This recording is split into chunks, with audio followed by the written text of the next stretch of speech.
Suratul Zumar. Ang mga pangkat. Sa ngalan ng Allah, ang mahabagin, ang maawain. Ang kapahayagan ng aklat, Quran, ay nagmula sa Allah, ang ganap na makapangyarihan, ang tigib ng karunungan. Katotohanan, aming ibinaba o ipinahayag sa iyo, O Muhammad, ang aklat sa katotohanan, kaya sambahin ng Allah, maging matapat sa Kanya sa relihiyon. Walang alinlangan para sa Allah ang katapatan sa relihiyon, at iyong mga nagturing o kumuha ng awliya, mga tagapangalaga, bukod sa Kanya ay nagsabing, kami ay sumasamba lamang sa kanila upang kami ay kanilang dalhin malapit sa Allah sa katayuan. Katotohanan, ang Allah ay maghahatol sa kanilang pagitan hinggil dito sa alinmang kanilang ipinagkakaiba. Katotohanan, hindi pinapatnubayan ng Allah ang isang sinungaling at napatunayang di naniniwala. Kung minarapat lamang ng Allah na magturing ng anak na lalaki, kanyang magagawang pumili mula sa anumang kanyang nilikha na kanyang nais. Ngunit luwalhati sa kanya, siya ang Allah, ang nag-iisa, ang di mapaglalabanan. Siya ang lumikha sa mga kalangitan at kalupaan sa katotohanan. Kanyang binabalutan o tinatakpan ang gabi ng araw at binabalutan o tinagtakpan ang araw ng gabi. At kanyang itinalaga ang araw at ang buwan. Bawat isa ay umiinog sa isang ligiran para sa takdang panahon. Walang alinlangan, siya ang ganap na makapangyarihan, ang mapagpatawad. Siya ang lumikha sa inyo mula sa iisang kaluluwa o tao, si Adan. Pagkaraan, kanyang ginawa mula sa kanya ang kanyang asawa, si Eva, at kanyang ipinagkaloob para sa inyo ang mga hayop sa kawan ng bakahan na 8 magkakapares.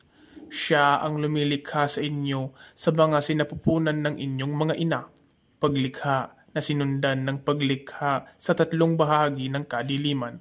Ganyan ng Allah, ang inyong Panginoon, sa Kanya ang pagmamay-ari ng kapamahalaan. Walang ibang Diyos maliban sa Kanya. Paano nga bang kayo ay lumalayo? Kung kayo ay hindi maniwala, magkagayon, katotohanan, ang Allah ay walang pangangailangan sa inyo, at hindi niya kinalulugdan ang kawalan ng paniniwala sa kanyang mga alipin. At kung kayo ay mapagpasalamat, kanyang kinalulugdan ito para sa inyo. Walang tagapagpasan ng mga dalahin ang maaring magpasan sa dalahin ng iba. Pagkaraan, sa inyong Panginoon ang inyong pagbabalik, at kanyang ipababatid sa inyo ang tungkol sa anumang lagi ninyong ginagawa. Katotohanan, siya ay maalam sa anumang nasa mga dibdib ng tao. At kapag ang sakit ay dumapo sa tao, siya ay nananalangin sa kanyang Panginoon, nagbabalik loob sa kanya.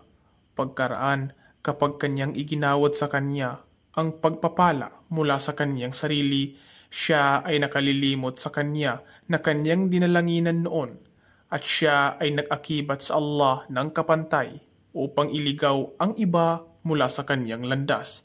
Sabihin, tamasahin mo ang iyong kawalan ng paniniwala ng sandali. Katotohanan, ikaw ay kabilang sa mga maninirahan sa apoy.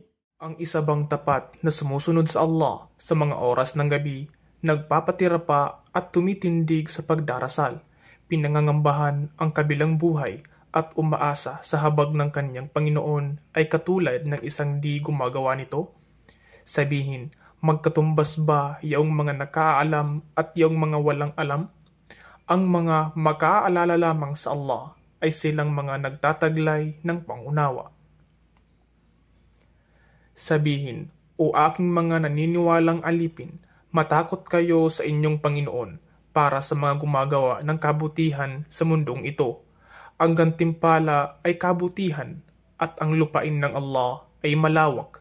Katotohanan, ang mga matiisin lamang ang tatanggap ng kanilang gantimpala ng walang takdang pagtutuos.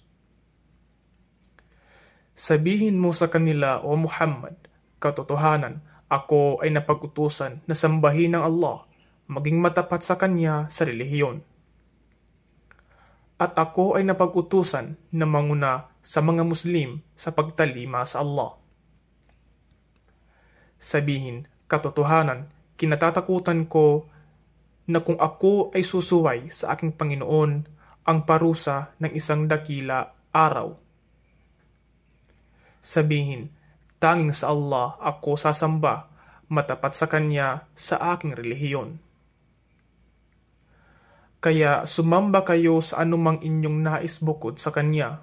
Ngunit sabihin, ang mga nawalan o talunan ay yaong mga nawalan sa kanilang mga sarili at sa kanilang pamilya sa araw ng pagkabuhay na muli. Walang alinlangan, iyan ay isang malinaw na kawalan. Sila ay magkakaroon ng bubungang apoy sa kanilang itaas at bubungan ng apoy sa kanilang ibaba. Ganyan tinatakot o binabalaan ng Allah ang kanyang mga alipin sa pamamagitan nito. O aking mga alipin, ako ay inyong katakutan. At yaong mga umiwas sa mga takot upang sila ay hindi magkamaling sumamba sa mga ito at nagbalik loob sa Allah, para sa kanila ay magagandang balita, kaya magbigay ng magandang balita sa aking mga alipin. Yaong mga nakikinig sa salita at sinusunod ang pinakamabuti nito, sila yaong mga pinatnubayan ng Allah at sila yaong mga nagtataglay ng pangunawa o mabuting pag-iisip. Kaya ang isa bang pinatawan ng takda o salita ng parusa ay nararapat na patnubayan? Kaya magagawa mo bang iligtas ang isang nasa apoy? Ngunit yaong mga natatakot sa kanilang Panginoon, ang Allah, para sa kanila ay mga silid, sa kanilang itaas ay mga silid ng itinayong mataas, na sa ilalim ay may mga ilog na umaagos. Ito ang pangako ng Allah, at ang Allah ay hindi sumisira sa kanyang pangako. Hindi mo ba nakikita na katotohanan ang Allah ang nagbaba ng tubig, ulan mula sa langit, at kanyang ginawang umagos tulad ng mga bukal at mga ilog sa lupa. Pagkaraan ay kanyang pinatubo sa pamamagitan nito ng tubig ang mga pananim na may iba't ibang kulay, at pagkaraan ay nangatuyot at iyong nakikitang naging dilaw. Pagkaraan ay kanyang ginawang nangagkalat na sukal. Katotohanan, naririto ang isang paalala para sa mga nagtataglay ng pangunawa. Kaya siya ba na ang dibdib ay binuksan ng Allah sa pagtanggap ng Islam at siya ay nasa patnubay ng isang liwanag mula sa kanyang Panginoon ay katulad ng isang di naniniwala? Kaya kasawian sa kanila na ang mga puso ay tumigas mula sa pag-aalala sa Allah, sila yaong mga nasa hayag na kamalian. Ibinaba o ipinahayag ng Allah ang pinakamabuting salaysay. Ito ay isang mapananaligang aklat, ang Quran, na kung saan ay inulit-ulit ang paalala nito. Kaya ang mga balat niyaong mga natatakot sa kanilang Panginoon ay nanginginig mula rito kung kanilang binibigkas o naririnig ito. Pagkaraan, ang kanilang mga balat at ang kanilang mga puso ay tiwasay sa pagbibigay alaala sa Allah. Iyan ang patnubay ng Allah na kanyang ipinapatnubay sa pamamagitan nito ang sinumang kanyang nais, at sinumang hinayaang maligaw ng Allah sa kanya ay walang makapagpapatnubay. Kaya siya ba na ipinanangga o iniharap ang kanyang muka sa pinakamasamang parusa sa araw ng pagkabuhay na muli? Ay katulad ng isang ligtas mula rito? At ito ang sasabihin sa mga mapaggawa ng kamalian, lasapin ninyo ang anumang inyong palagiang pinagsumikapan. Nagsipagtakwil iyaong mga nauna sa kanila, at ang parusa ay dumating sa kanila mula sa kung saang hindi nila namamalayan. Kaya ginawa ng Allah na ipilasap sa kanila ang kahihiyan sa buhay sa mundong ito, ngunit ang parusa sa kabilang buhay ay nakahihigit kung ito ay kanila lamang nalalaman. At katiyakan, aming inilahad para sa mga tao itong Quran mula sa iba't ibang uri ng paghahalintulad upang sakali sila ay matutong makaalala.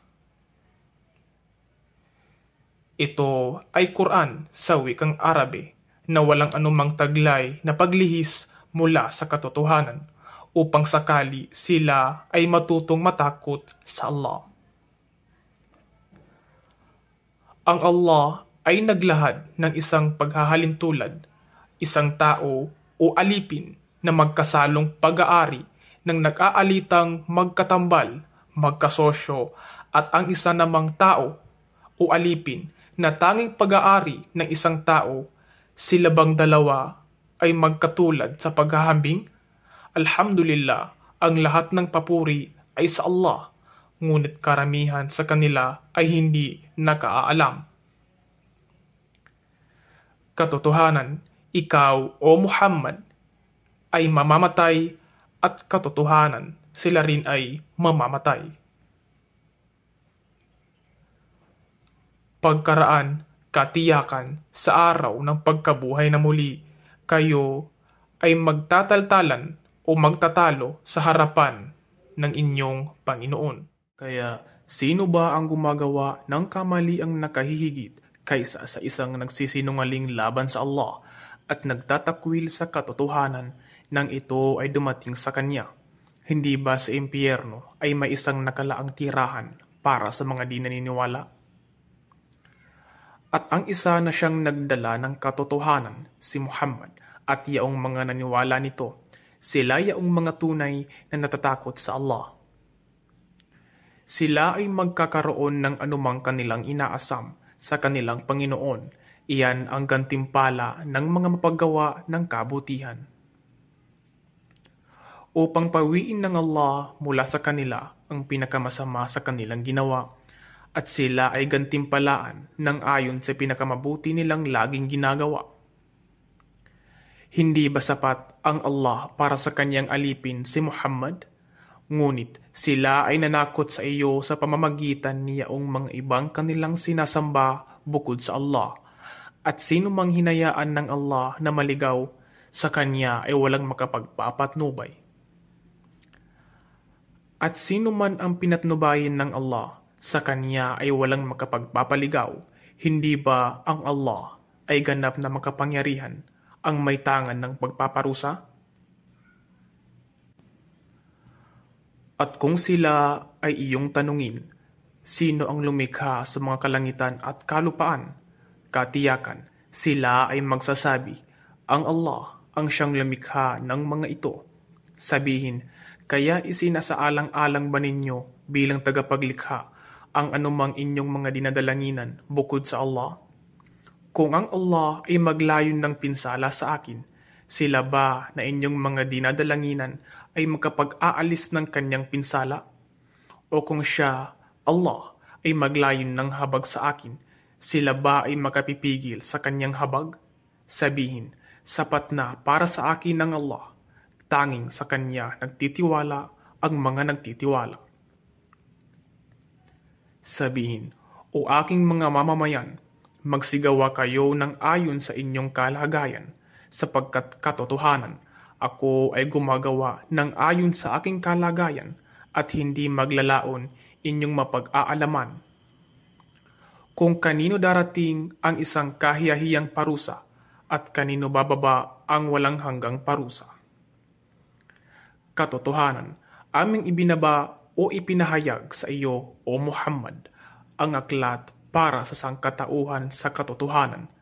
Kaya sino man ang napatnubayan, ito ay para sa kapakanan ng kanyang kaluluwa, at sino man ang naligaw, siya ay naliligaw lamang para sa sarili nitong kapariwaraan. At ikaw, O Muhammad, ay hindi isang tagapangasiwa sa kanila. Ang Allah ang kumukuha sa mga kaluluwa sa oras ng kanilang kamatayan, at sa mga hindi mamamatay, kanyang kinukuha ang kaluluwa nito habang nasa kanilang pagtulog, at kanyang pinamamalagi sa kanya ang mga tinakdaan ng kamatayan, at kanyang ibinabalik ang iba upang mabuhay hanggang sa itinakdang panahon. Katotohanan, naririto ang mga ayat, tanda para sa mga taong nag-iisip. Sila ba ay kumuha o nagturing ng iba bukod sa Allah ng mga tagapamagitan? Sabihin, kahit ba ito inyong mga sinasamba ay walang taglay na kapangyarihan sa ano paman at sila ay walang pag-iisip? Sabihin, nasa kapasiyahan ng Allah ang karapatan niyang magkaloob ng pamamagitan. Sa Kanya ang kapamahalaan ng mga kalangitan at ng kalupaan. Pagkaraan sa Kanya kayo ay babalik. At kapag ang Allah ay nabanggit ng mag-isa, ang mga puso niyang mga di naniniwala hinggil sa kabilang buhay ay tigib ng pagkayamot, at kapag yaong kanilang mga sinasamba bukod sa Allah ang nabanggit, pagmasdan, sila ay nagagalak. Sabihin, O Allah, ang tagapaglikha ng mga kalangitan at kalupaan, ang maalam ng ghaib, di nakikita at nang nakikita. Ikaw ang maghahatol sa pagitan ng iyong mga alipin hinggil dito sa anumang kanilang ipinagkakaiba. At kung yung mga nakagawa ng kamalian ay magkakaroon ng lahat ng yamang nasa mundo at ng higit pang tulad nito, katotohanan, kanilang tatangkaing ipagpalit ito para sa kanilang kaligtasan mula sa kasamaan ng parusa sa araw ng pagkabuhay na muli. At doon ay magiging malinaw sa kanila mula sa Allah ang alinmang hindi nila nagawang tuusin o pahalagahan. At ang mga kasamaan ng kanilang pinagsumikapan ay magiging malinaw para sa kanila, at ang parusa ay papalibot sa kanila para sa anumang kanilang palagi ang kinukutya. Kaya kapag ang hirap ay sumaling sa tao, siya ay nananawagan sa amin upang tulungan. Pagkaraan, kapag aming iginawad ang pagpapala sa kanya mula sa amin, siya ay nagsasabing, ito ay ipinagkaloob sa akin ng dahil sa aking taglay na kaalaman. Bagkus, ito ay isa lamang pagsubok, ngunit karamihan sa kanila ay hindi nakakaalam.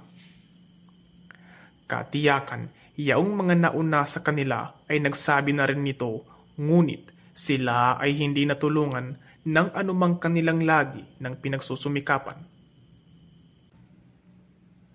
Kaya ang mga masasamang bunga ng anumang kanilang pinagsumikapan ay humablot sa kanila, at yaong mga gumawa ng kamalian mula sa mga taong ito ay hahablutin din ng kasamaang bunga ng anumang kanilang pinagsumikapan, at sila ay walang kakayahang pigilin ang Allah.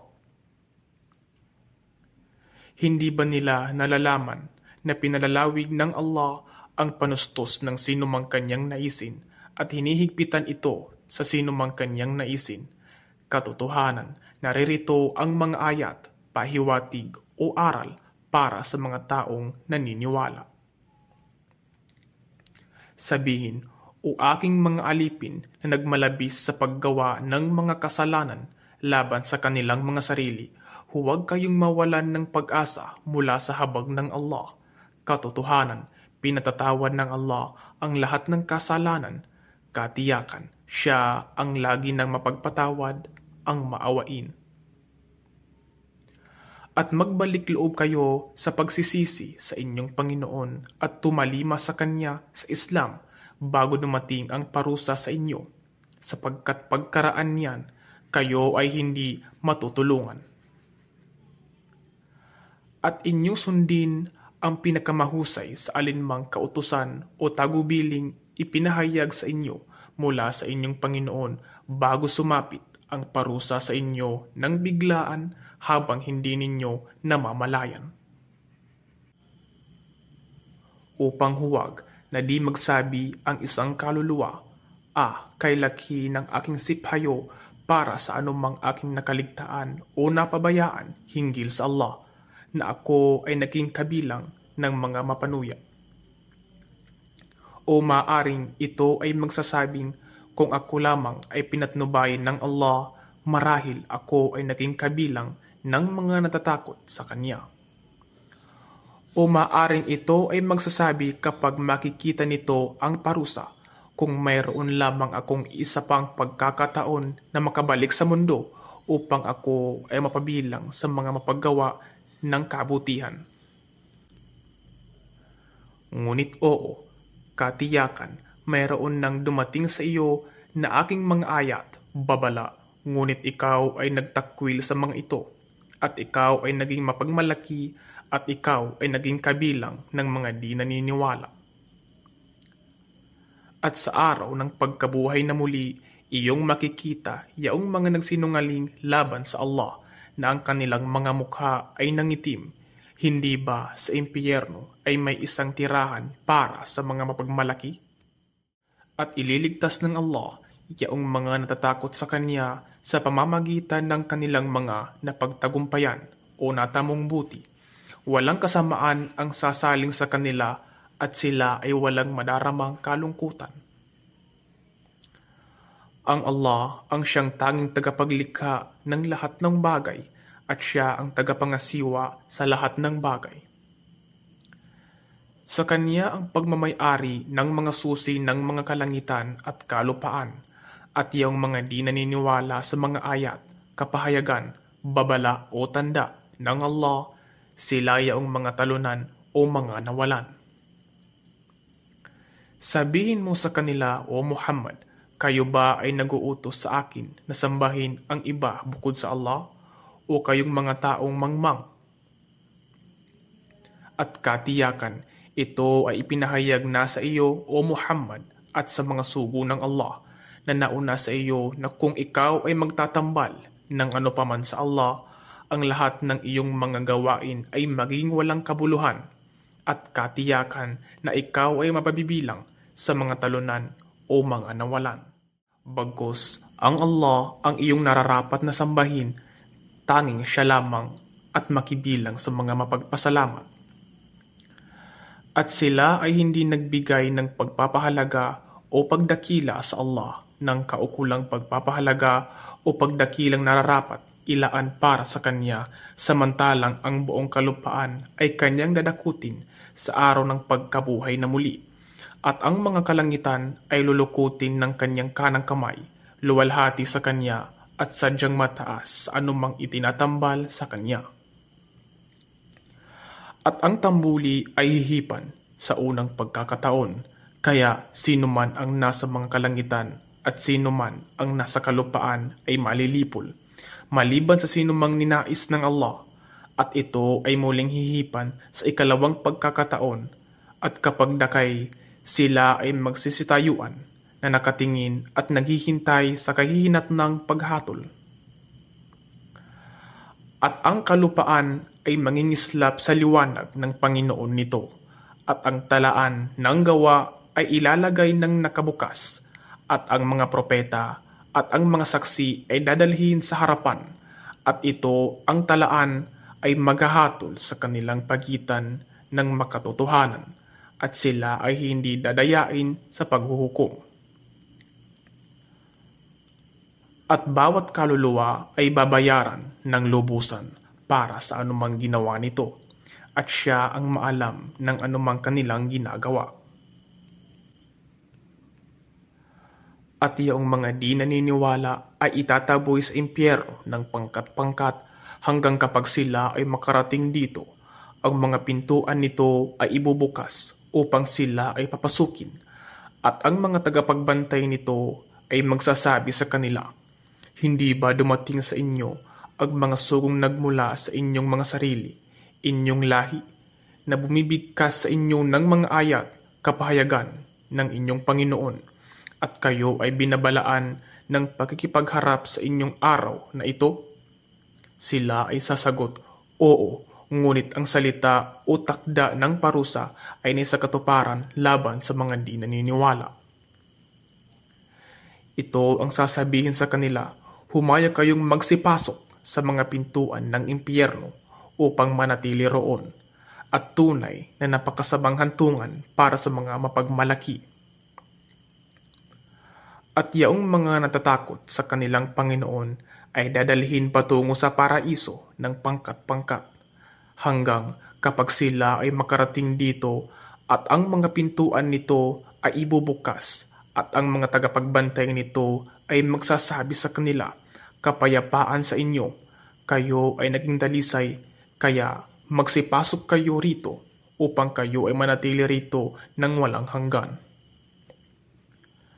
At sila ay magsasabi, ang lahat ng papuri ay sa Allah na siyang tumupad para sa amin ng kanyang pangako at kami ay kanyang ginawang magmana nitong lupain upang kami ay manatili sa paraiso saan man naming naisin.